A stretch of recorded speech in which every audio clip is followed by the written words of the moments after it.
For nearly 2 decades, you woke up with Joan Lunden as the co-host of Good Morning America. Yes, we did.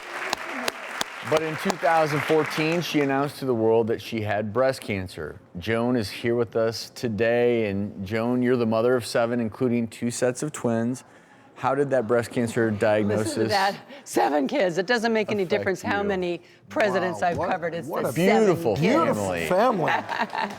You know, when you hear those words, you have cancer, it just stops you in your tracks.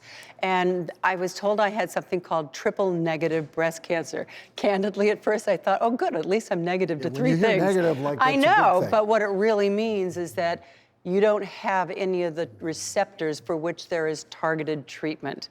And it meant that I was going to have months and months of aggressive chemotherapy and radiation and surgery. Here is a little excerpt from Joan's journey during that time.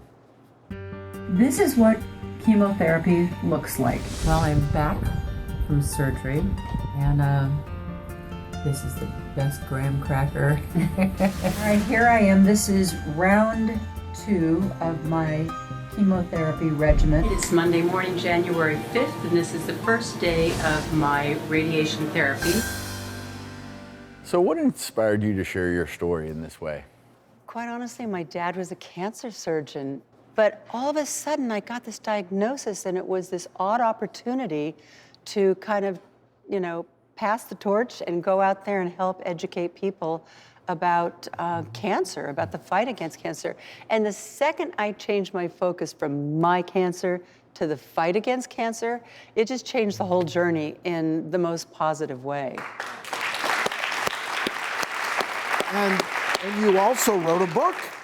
Well, you know, chronicling I that. started taking the video camera in everywhere I went, and I started hearing from people. I couldn't believe the response on social media who said, you took the scary out of it, because I now knew what was going to happen. And I kept a journal, and I recommend everybody take somebody with you when you go for an appointment and keep a journal, because you don't remember everything. And that journal kind of became, had I known, a memoir of survival. When it comes to treatment, chemotherapy is one of the most common and powerful options because it works to rapidly kill growing cancer cells. But the downside is that chemo can also harm healthy cells, and it has sometimes serious side effects: fatigue, hair loss, appetite changes, constipation and diarrhea, changes in libido and sexual function, and infection, just some of the things that patients may experience. Now, Joan, what has been your main focus when educating the public when it comes to cancer? It's really the risk of infection that is so scary.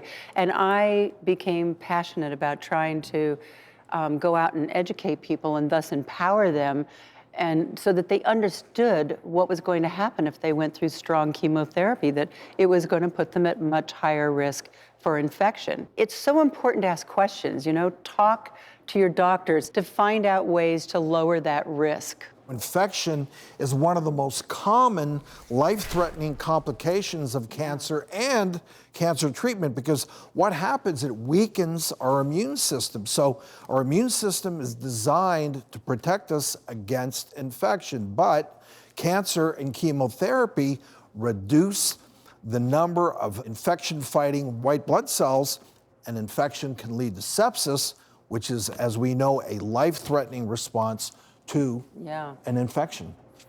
Ways to avoid infection can include washing your hands frequently, avoiding large crowds and those who are sick, bathing every day, not even keeping fresh flowers or live plants in your bedroom, and not cleaning up pet droppings. Also, do talk to your doctor to find out when your white blood cell count will be lowest, as that is when you are most at risk for infection. Now, Joan, I have to ask you what advice you have for others who are struggling with a cancer diagnosis.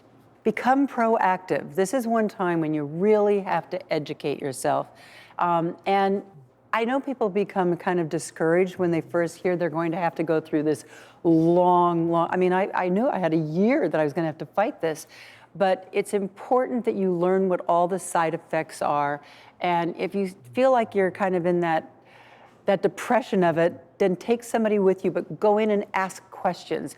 Become proactive. You really have to when you have a major health scare like this. You need to have as much information Yep, as you possible. do. And on that note, you started an educational initiative, didn't you? Yes, I am really excited to say that I am doing this in partnership with Amgen, and we have launched something called athomewithjoan.com. We have a whole series of videos. I've been all over the country interviewing cancer patients and survivors. They all have good tips, as well as a lot of different health professionals. And another thing I think that's really good is we have a guide that you can download, and what it gives you are questions.